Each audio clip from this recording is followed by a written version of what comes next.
नमस्कार मित्रों, मैं स्मृति Vijay Kumar my new classroom पर आपका हार्दिक स्वागत करती हूँ।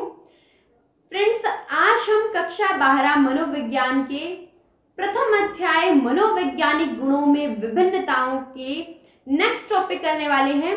हमने पिछली वीडियो में मनोवैज्ञानिक गुणों के मूल्यांकन की विधियों के विषय में पढ़ा था और आज हम इस वीडियो में पढ़ने वाले हैं बुद्धि यानी इंटेलिजेंस के विषय में। अलग अलग मनोवैज्ञानिकों ने बुद्धि को लेकर अपनी अपनी विचारधारा के अनुसार अलग अलग परिभाषाएं दी हैं और बुद्धि को किसी एक परिभाषा में हम जो परिभाषित करना बहुत ही कठिन कार्य है।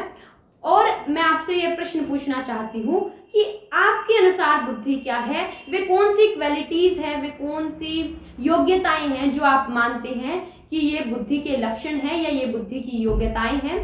बुद्धि, सामान्य रूप से हम बुद्धि को क्या कह सकते हैं, अपने आसपास के वातावरण से समायोजन की प्रक्रिया को, समायोजन की क्षमता को हम बुद्धि कह सकते हैं। यानी अपने एटमॉस्फेयर में एडजस्टमेंट या एडेप्टेशन की योग्यता को हम क्या कहते हैं, बुद्धि कह सकते हैं। जैसे कि आज कोरोना महामारी चल रही है और इस कोरोना महामारी में हम अपने आप को कितना अडेप्ट कर पाते हैं, कितना समायोजित कर पाते हैं, तो ये क्या है, बुद्धि है, इंटेलिजेंसी लेवल है और उससे हम अपने इंटेलिजेंसी लेवल का अनुमान लगा सकते हैं। जो आम व्यक्ति है उसकी जो विचारधारा बुद्धि को लेकर है वो मनोवैज्ञानिकों की विचारधारा से बिल्कुल अलग है, बिल्कुल भिन्न है।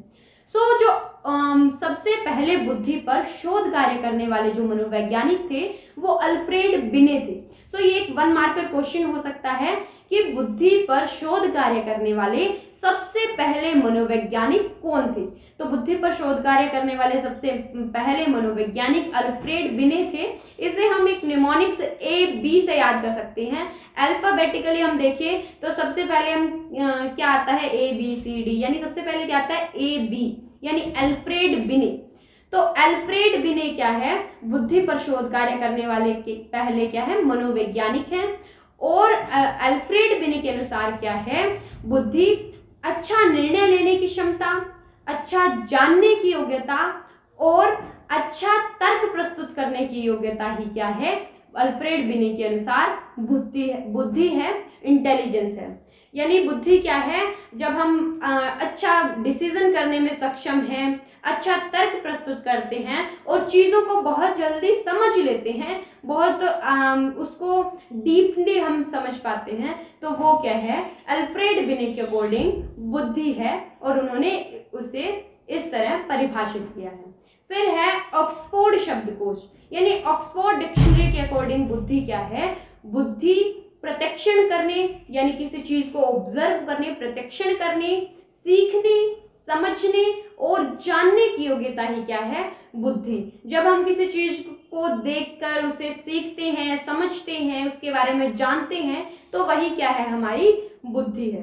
फिर एक अन्य मनोवैज्ञानिक वेशलर के अनुसार बुद्धि क्या है, वेशलर का ये मानना था कि बुद्धि क्या है, अपने आसपास के वातावरण में सविवेक चिंतन करने, यानी पेशेंस के साथ हम जब अपने आसपास के वातावरण का चिंतन करते हैं, सविवेक चिंतन करने, सउद्देश्य व्यवहार करने और पर्यावरण से प्रभावी तरीके से निपटने की प्रक्रिया ही क्या है, निपटने की योग्यता ही क्या है, वेशलर के अनुसार बुद्धि है। बुद्धि की बहुत सारी परिभाषाएं अलग अलग मनोवैज्ञानिकों ने दी है और सबकी अपनी अपनी विचारधारा है।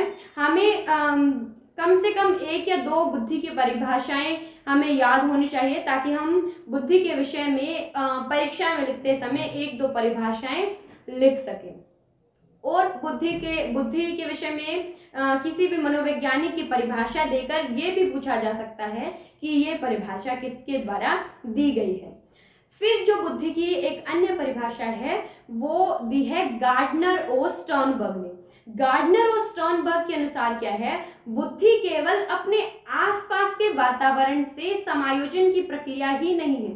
मतलब बुद्धि का मतलब स्टर्नबर्ग और गार्डनर के अकॉर्डिंग ये नहीं है कि अपने आसपास के पर्यावरण से अडेप्टेशन की प्रोसेस है, बुद्धि अडेप्टेशन की योग्यता है, बल्कि हमें अपने आसपास के वातावरण से अनुकूलन या समायोजन स्थापित करने के साथ साथ उसमें परिवर्तन या फिर परिमार्जनशीलता भी क्या है, बुद्धि का एक लक्षण है। यानी उसके साथ अनुकूलन स्थापित करने के साथ साथ हम उसमें चेंज भी कर सके, तो वो क्या है, गार्डनर ओस्टर्नबर्ग के अनुसार बुद्धि है। तो बुद्धि की बहुत सारी परिभाषाएं अलग अलग मनोवैज्ञानिकों ने दी है, और बुद्धि को किसी एक परिभाषा में परिभाषित करना बहुत कठिन है। तो इस वीडियो के लिए इतना ही। अगली वीडियो में हम बुद्धि के अलग अलग सिद्धांतों के विषय में पढ़ेंगे। अगर ये वीडियो आपके लिए हेल्पफुल हुई हो तो वीडियो को लाइक, शेयर और चैनल को सब्सक्राइब कर देना। और अगर आपकी कोई क्वेरी हो तो आप कमेंट बॉक्स में कमेंट कर सकते हैं, मैं आपकी क्वेरी को दूर करने का पूरा प्रयास करूंगी। धन्यवाद। आपका दिन शुभ हो।